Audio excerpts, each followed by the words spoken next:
Hi friends, ఈ story కనుక మీకు నచ్చినట్టయితే లైక్, కామెంట్, షేర్, సబ్స్క్రైబ్ చేసుకోవడం మర్చిపోకండి. అలానే స్టోరీకి మరింత హై పాయింట్స్ ఇచ్చి రీచ్ వచ్చేలా చూడండి. Divine love part 35. బలవంతంగా ట్యాబ్లెట్స్ వేయడంతో అతని షర్ట్ కిందకి లాక్కుని పెదవుల్ని నలవంకగా మార్చింది. కమ్, కోపం పడకు, నాకెందుకో ఏడుపు వస్తోంది విరాట్, అంది వరేణ్య. ఆమెని దగ్గరగా లాక్కుని చిన్నగా చెంపని మురుతూ, నీలో ఇన్నోసెన్స్ని అందరూ ఇష్టపడతారే, కంప్లైంట్స్ ఎందుకు ఇస్తారు? నేను, మామ్, డాడ్, శాండీ అందరూ నీకు తెలుసు, మరెందుకు ఈ క్రయింగ్ అన్నాడు. ఏమో, నాలో చాలా మైనస్లు ఉన్నాయి విరాట్. అన్ని వర్క్స్ రావు, ఎర్లీ మార్నింగ్ లేవను, అత్తమ్మ వర్క్ చేస్తుంటే నేను కబుర్లు చెప్పాను, అంతేకాని హెల్ప్ చేయాలనే థాట్ రాలేదు. అలాంటప్పుడే నన్ను బ్యాడ్ అనుకునే ఛాన్స్ ఉంది కదా, అంది వెక్కుతూ. వరేణ్యలో నర్వస్ ఫీలింగ్ పోగొట్టాలంటే తను ఓపికగా ఉండాలి అనుకుంటూ మాట్లాడకుండా ఆమెని కిస్ చేయడం స్టార్ట్ చేశాడు. 2 సెకండ్స్కే దూరం జరిగిన అతన్ని చూస్తూ, అందుకే ట్యాబ్లెట్స్ వేసుకోనని చెప్పాను, చేదుగా ఉంది కదా అంటూ వికారపు ఫేస్తో చెప్పింది. ఫ్రిడ్జ్లో చాక్లెట్ ఉంది, తీసుకురా అన్నాడు. పిక్కల వరకు వచ్చిన అతని షర్ట్లో బొమ్మలా కనిపిస్తుంటే చిన్నగా నడుస్తూ వెళ్ళి చాక్లెట్ తీసుకురావడంతో బైట్ చేసి ఆమెని మీదకి లాక్కుంటూ లైట్స్ ఆఫ్ చేశాడు విరాట్. 10 నిమిషాలకి ఆమెలో కదలిక లేకపోవడంతో వరేణ్య తల్ని చేతిపై అడ్జస్ట్ చేసుకుంటూ ఆలోచనలో పడ్డాడు. అప్పటికే ఫ్యామిలీ మెంబర్స్ నుండి అందరికీ సంజీవ్ నుండి మెసేజెస్ వచ్చున్నాయి. విరాట్కి మాత్రం ఒకటే ఆలోచన, సంజీవ్ వస్తే అయినా శాండీ నార్మల్ అవుతుందని బలంగా నమ్ముతున్నాడు. I love you Virat. సమాధానంగా ఆమెని తనలోకి మరింతగా పొదుముకున్నాడు. అతనిపై చేయితో పాటు కాలు వేసేసరికి, ఈ హ్యాబిట్ ఉందా మెంటల్ అన్నాడు ఆమె చెంపలు తడుతూ. ఏంటి విరాట్, కాలు తీయవే అంటూ విసుగ్గా చెప్పాడు. నువ్వు నా హబ్బీవి, నేను ఇలాగే ఉంటానని చెప్పి మగతగా కళ్ళు మూసుకుంది. నున్నగా మెరుస్తున్న ఆమె కాళ్ళను చూస్తూ, పెద్ద తింగరి మాలోకానవే నువ్వని చిన్నగా నవ్వుకుని భారంగా కళ్ళు మూసుకున్నాడు విరాట్. హాస్పిటల్ అండ్ ఇంటికి తిరగడంతోనే 5 రోజులు గడిచిపోతాయి. 6వ రోజు డాక్టర్ నుండి వచ్చిన కాల్కి కంగారుగా పరిగెత్తాడు విరాట్. మీ సిస్టర్ హార్ట్ బీట్ రైజ్ అయింది విరాట్, తను నార్మల్గా మారడానికి ఛాన్సెస్ ఉన్నాయి, డోంట్ వరీ, ఇంకొక 2 డేస్లో తను కాన్షియస్లోకి రావచ్చని చెప్పారు. అప్పటి వరకు నవ్వుకు దూరమైనవాడు కాస్త ఆ మాటకి రిలాక్స్ అవడంతో, థ్యాంక్స్ డాక్టర్, వెళ్ళి చూడొచ్చా అని అడిగాడు. జస్ట్ 10 మినిట్స్ మాత్రమే. వెంటనే స్వప్న రూమ్కి వెళ్ళి ఆమె చేతిని హోల్డ్ చేస్తూ కూర్చున్నాడు. Sandy, can you hear my words? మానిటర్లో ఆమె గుండె చప్పుడే అతనికి సమాధానంగా నిలిచింది. నువ్వు ఇలా సైలెంట్గా ఉండటం బాగోలేదు శాండీ, ఇప్పుడు నీ ఫ్రెండ్ కూడా నీతోనే ఉంటుంది, ఇక మీరిద్దరూ నన్ను ఏడిపించాలి, నేను సీరియస్గా చూడాలి, నన్ను చూసి ఇద్దరూ భయపడాలి, మేకప్ రా అని గంభీరంగా చెప్పాడు. ఆమెలో మార్పు లేకపోవడంతో 10 నిమిషాల తర్వాత బయటకు వచ్చేశాడు విరాట్. శేఖర్ గారు వెళ్ళి అప్పటికే వారం రోజులు గడిచింది. ప్రతిరోజు కూడా సునంద భయంతోనే ఉంటున్నారు తన ఇంట్లో. వాళ్ళిద్దరూ విడిగా ఉండటం కొత్తేమీ కాదు, కానీ ఆయన ఎప్పుడూ ఆమెను వదిలేసి ఉండలేదు. మేడపైన ఉన్నారనే ధైర్యంతో తనకి తెలియకుండానే నిశ్చింతగా ఉండేవారు. వెళ్ళి వారం రోజులైనా ఎక్కడా ఆయన జాడలేదు. రాత్రులు చిన్న సౌండ్ వినిపించినా గుండె దడి వస్తోంది. ఎవరిని అడిగినా మాకు తెలియదు అంటున్నారు. ఫోన్ చేస్తున్నా స్విచ్ ఆఫ్. పోనీ స్టేషన్కి వెళ్ళి కంప్లైంట్ ఇద్దామని చూసినా ఆవిడకి చచ్చేంత భయం. తన భర్త గురించి ఎలా తెలుస్తుందో అర్థమవక ఏడుస్తూ సోఫాలో కూర్చున్నారు. నన్ను క్షమించండి, నేను కావాలని మీపై అరవలేదు. మాటలు అంటాను కానీ ఎప్పుడైనా మిమ్మల్ని కాదని నేను గుమ్మం దాటానా? నాకు ఇంట్లో ఉండాలంటే భయం వేస్తోందండి అనుకుంటూ ఏడుపు కంటిన్యూ చేశారు సునంద. అయితే ఇదంతా వెనుకింట నుండి చూస్తూ నవ్వుకున్నారు శేఖర్. అనుకోవడం అంత సులువు కాదు, ఒక బంధాన్ని తెంపుకోవడం. Hello Sanju, good morning. ఆమెకు ఆన్సర్ ఇవ్వకుండా తన పని చేసుకోసాగాడు సంజీవ్. సీనియర్ డాక్టర్కి విషయాలన్న సెన్స్ లేదా? గుడ్ మార్నింగ్ మిస్టీ మేడం, ఈరోజు మనం ఈవినింగ్ పబ్కి వెళ్దామా? నో. నేనెందుకు నీకు నచ్చట్లేదు Sanjeev? Shut up Misty, I'm engaged అంటే వినవేంటి? నీకు బాయ్ ఫ్రెండ్ ఉన్నాడని చెప్పి ఈ చెత్త పనులేంటని విసిగ్గా అన్నాడు. ఇక్కడ ఇదంతా కామన్ యార్. నా బాయ్ ఫ్రెండ్కి గర్ల్ ఫ్రెండ్స్ ఉంది. I like your cutout and cuteness. Let's have enjoy tonight అంది హస్కీగా. షటప్, నీలా చీప్ మెంటాలిటీ కాదు. I have ethics and values. I love one and only Sandy, my fiancee. Next time repeat చేస్తే ఏం చేస్తానో కూడా నాకు తెలియదని సీరియస్గా చెప్పి రౌండ్స్కి వెళ్ళాడు. Shit, I want leave you Sanjeev. ఈ మిస్టేక్ కావాలనుకుంటే ఎంత దూరమైనా వెళ్తుంది. నిన్ను అసలు వదిలిపెట్టను. నా సొంతం కాకుండా నువ్వు ఎలా వెళ్తావో చూస్తానని కన్నింగ్ స్మైల్ ఇచ్చి అతన్ని ఫాలో అయ్యింది. అతను కూడా తిరుగుతూ వయ్యారాలు పోతుంటే తన వర్క్పై కాన్సన్ట్రేషన్ చేయలేకపోతున్నాడు Sanjeev. Madam, don't disturb me, otherwise డీన్కి కంప్లైంట్ చేయాల్సి ఉంటుందని వార్నింగ్ టోన్లో చెప్పాడు. ఉఫ్, ఆ డీన్కి కోపం వచ్చినా తగ్గించే శక్తి నాకుందని ఐవింగ్ చేస్తూ చెప్పింది. తెలుగులో పచ్చి బూతులు తిట్టుకుంటూ కష్టంగా తన డ్యూటీ కంప్లీట్ చేసి మిస్టీ వచ్చేలాగా తన రూమ్కి స్టార్ట్ అయ్యాడు. ఒకవైపు తనని ఇగ్నోర్ చేస్తున్న శాండీపై ఆవేశం రావడంతో వెంటనే విరాట్కి కాల్ చేశాడు సంజీవ్. అతను లిఫ్ట్ చేయడం ఆలస్యం. తనలో ఉన్న ఫ్రస్ట్రేషన్ మొత్తం చూపించి, నీ చెల్లికి పొగరొచ్చిందా, నన్ను ఇగ్నోర్ చేస్తుందేంట్రా అన్నాడు అసహనంగా. సంజు, అప్పటికి కానీ విరాట్ వాయిస్లో బాధ అతనికి డిఫరెన్స్ తెలిసి, ఎందుకు డల్గా ఉన్నావు విరాట్, అందరూ బాగున్నారు కదా అన్నాడు కంగారుగా.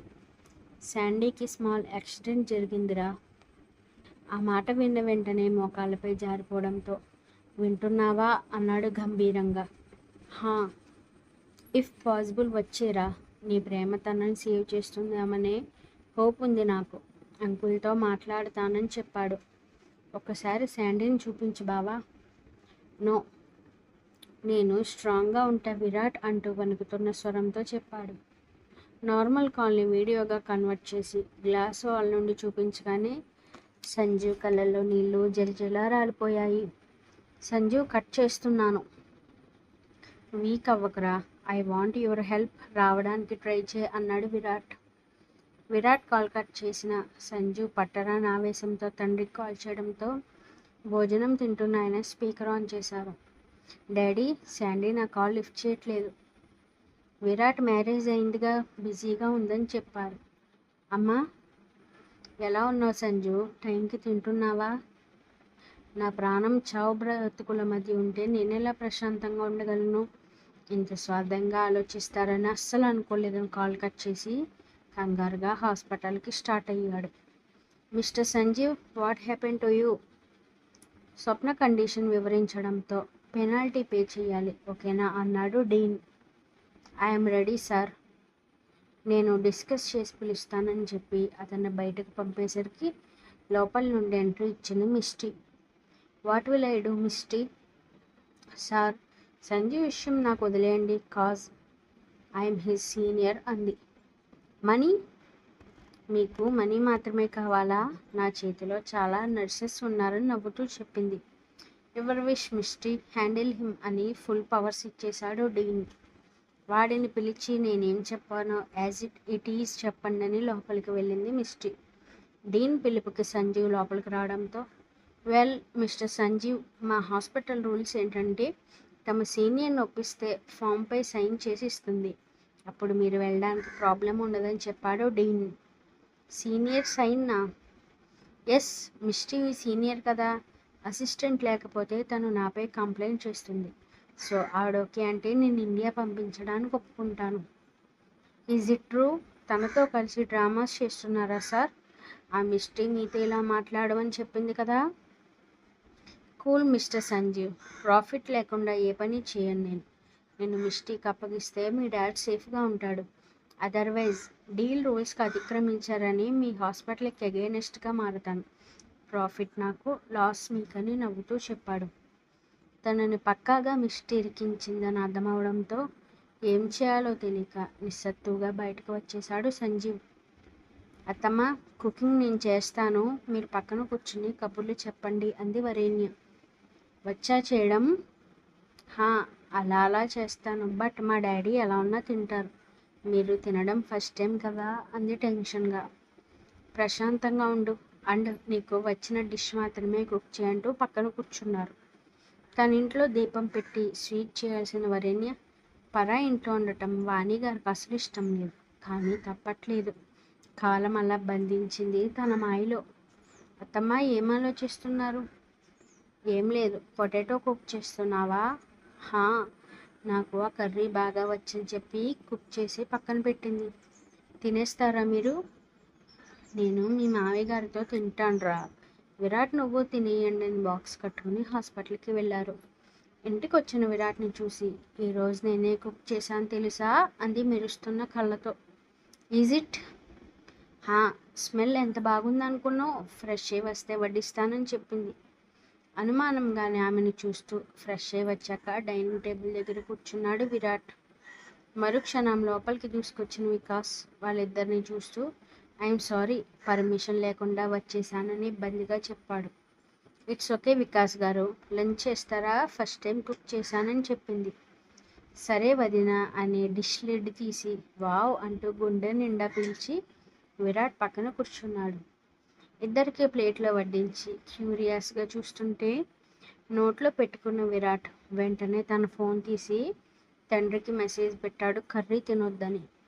అర్థమైంది, నువ్వు జాగ్రత్తని రిప్లై ఇచ్చాక నేను క్యాంటీన్ నుండి ఫుడ్ తీసుకొస్తాను వాణి అన్నారు ఫోన్ లోపల పెట్టుకుంటూ. వరు వండేప్పుడు నేను పక్కనే ఉన్నానండి. ఎలా ఇంత కారం ఎక్కువైందో తెలియదు. పాపం కన్నయ్య ఎలా తింటాడో ఏంటో అని దిగులు పడ్డారు. ఇలాంటప్పుడే తల్లి విలువ తెలుస్తుందోయ్. లేకపోతే నా కొడుకు పెళ్ళాం కుంగు పట్టుకుని తిరుగుతున్నాడు అనుకోవు. నేనేం అలా అనుకోను. కర్రీ త్వరగా తీసుకురండి అని చెప్పారు వాణి. ఇటు వివి బ్రదర్స్ దగ్గరికి వస్తే కలర్స్ సో టెంప్టింగ్ వదిన అంటూ నోట్లో పెట్టుకున్న వికాస్ నోరు మూగబోయింది. ఎంత టైం అవుతున్నా ఇద్దరి నోటి నుండి ఒక్క మాట రాకపోవడంతో నా కుకింగ్ నచ్చలేదా అంది డల్గా. కష్టంగా నోట్లో ఫుడ్ని గుటక వేసి చాలా బాగుంది వదిన అన్నాడు వికాస్ బలవంతపు నవ్వుతో. విరాట్ మాత్రం ప్లేట్ పక్కన పెడుతూ టూ మచ్ స్పైసీగా ఉంది, నెక్స్ట్ టైం బాగా కుక్ చే అన్నాడు కర్డ్ రైస్ తింటూ. టూ మచ్ విరాట్, అత్తయ్య నా పక్కనే ఉన్నారు, అలా ఎలా ఎక్కువ అవుతుందని అతని ప్లేట్లో ఫుడ్ నోట్లో పెట్టుకుని మంట అనారవడం మొదలెట్టింది. వదిన మళ్ళా వస్తా అని వికాస్ పరుగందుకోవడంతో గొంతు మంటకో లేక అతనిని ఇంప్రెస్ చేసే ప్లాన్ ఫ్లాప్ అయిందనో వరు కంటి నిండా నీళ్ళు జలజలా రాలిపోయాయి. ఆమె నోటికి చాక్లెట్ పీస్ అందించడంతో నేను కుక్ చేస్తాను విరాట్, కానీ ఎందుకు ఇలా జరిగిందో తెలియదని వెక్కుతూ అంది. నర్వస్ ఫీల్ అవుతూ కుక్ చేస్తే ఇలానే అవుతుంది, leave it. Dal and avakaya try చేస్తావా అన్నాడు. నాకు ఆకలిగా లేదు. వరు తింటాలే, అలా అరవకు అంది. నెయ్యి వేసి కలిపి ఆమెకి తినిపిస్తూ తను తినడంతో పాపం వికాస్ గారు నా గురించి ఏమనుకుంటారో అంది డల్గా. ఏమనుకున్నా వచ్చే లాస్ ఏంటే నీకు? వర్క్ ఉంది, కాసేపు డిస్టర్బ్ చేయకని ల్యాప్టాప్ పట్టుకుని కూర్చున్నాడు. నువ్వు వర్క్ చేస్తే నేను ఎవరితో మాట్లాడాలి? నన్ను చూడు విరాట్ అని అతని ఒడిలో పాదాలు పెడుతూ సోఫాపై ఒరిగింది వెనక్కి. పొట్టి పతిదేవా, ఏం వర్క్ చేస్తున్నావు? ప్రాజెక్ట్. నువ్వు అందరి దగ్గర లెక్చరర్వి, నా దగ్గర చదువు టాపిక్ తీయకూడదు. నేను మన ఫ్యామిలీని చూసుకుంటూ ఇంట్లోనే ఉంటాను. ముందుగానే చెప్పేస్తున్నాను, రేపన్న రోజున వరువు నువ్వు చదువుకోవాలి, ఇది నా ఆర్డర్ అంటే ఒప్పుకోనని చెప్పింది. ల్యాప్టాప్పై వేలు కదిలి కాగడంతో ఫ్రీ టైంలో ఏం చేస్తామని అడిగాడు అనుమానంగా. మన పిల్లల్ని చూసుకుంటాను, ఇంకా ఫ్రీ టైం ఉంటే కామిక్స్ అండ్ నవెల్స్తో టైంపాస్ చేస్తానని చెప్పింది. ఇమాజినేషన్లో బ్రతకడం ఆపవే, విసిగ్గా చెప్పి చూపు తిప్పేశాడు విరాట్. ఇమాజిన్ చేసుకున్న డ్రీమ్స్ని నీతో ఫుల్ఫిల్ చేసుకుంటాను విరాట్ అని కవ్వింపుగా చెప్పింది. పొట్టి వాట్ అంటూ అతని పాదంతో అతని చెంపని తాకింది. ఆమె పాదానికి అందం పెంచేలా మధ్య వేలికి కొత్తగా చేరిన మెట్టెలపై ముద్దు పెడుతూ ల్యాప్టాప్ పక్కన పెట్టి ఆమె కాళ్ళను పట్టుకుని దగ్గరగా లాక్కుని ఒడిలో కూర్చోబెట్టుకున్నాడు. రీడింగ్ మాత్రమే కాదు, డౌట్స్ ఉంటే క్లారిఫై చేస్తావా అన్నాడు మత్తైన గొంతుతో. చేస్తాను. Then tell me how to start a smooth romance అని అడిగాడు చీర నుండి నడుమును అందుకుంటూ. నీకు తెలియదా విరాట్, మీరు అలాంటి నవెల్స్ చదవడంలో టాపర్ కదా madam. I'm just a computer lecturer, not a romance teacher అన్నాడు సర్కాస్టింగ్గా. అతను వెచ్చటి ఊపిరి ముందు తాళలేక, వర్క్ చేసుకో విరాట్, ఇక డిస్టర్బ్ చేయను అంది. ఆన్సర్ ఇవ్వకపోతే పనిష్మెంట్ ఉంటుంది పర్సనల్గా అన్నాడు వర్డ్ని స్ట్రెచ్ చేసి చెప్తూ. చేతి విరాట్, గిలిగింతలుగా ఉందని చెప్పింది మెలికలు తిరుగుతూ. Tell me. నో. అప్పుడు తప్పించుకున్నావు, బట్ ఇప్పుడు వదలను అన్నాడు హస్కీగా. 5 minutes తర్వాత వారుగా చూస్తూ, చెప్పాక వెక్కిరించకూడదు అంది లో వాయిస్తో. విరాట్ కళ్ళల్లో తన చూపు నిలుపుతూ, రొమాన్స్ స్టార్ట్ అయ్యేది ఫస్ట్ డీప్ లుక్స్తో. ఎంతలా అంటే చుట్టూ సర్వస్వం మర్చిపోయేంతగా. What next?